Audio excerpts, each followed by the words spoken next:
गणनायकाय गणदैवताय गणाध्यक्षाय धीमहि गुणशरीराय गुणमण्डिताय गुणेशानाय धीमहि गुणातीताय गुणाधीशाय गुणप्रविष्टाय धीमहि एकदन्ताय वक्रतुण्डाय गौरीतनयाय धीमहि गजेशानाय भालचन्द्राय श्रीगणेशाय धीमहि एकदन्ताय वक्रतुण्डाय गौरीतनयाय धीमहि गजेशानाय भालचन्द्राय श्रीगणेशाय धीमहि।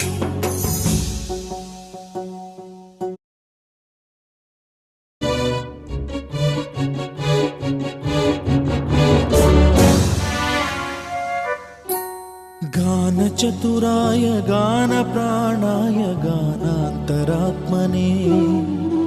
गानोत्सुकाय गानमत्ताय गानोत्सुकमनसे गुरुपूजिताय गुरुदैवताय गुरुकुलस्थायिने